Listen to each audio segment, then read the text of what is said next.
उत्तराखंड के सीएम पुष्कर सिंह धामी पहुंचे लखनऊ। उत्तराखंड महोत्सव का पुष्कर सिंह धामी ने किया उद्घाटन। वहीं पुष्कर सिंह धामी ने कहा, उत्तराखंड के लोग देश दुनिया में जहां रहते हैं अपनी संस्कृति नहीं भूलते।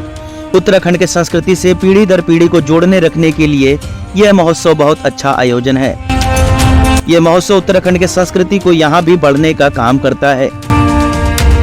यूसीसी पर कमेटी ने काम कर लिया है, जल्द ही इस पर आगे बढ़ेंगे। का जो अपना एक परिवेश है उसको अपनी जड़ों से जुड़े रहने के लिए, नई पीढ़ी को पीढ़ी दर विरासत को आगे बढ़ाने के लिए ये महोत्सव निश्चित रूप से बहुत अच्छा आयोजन है।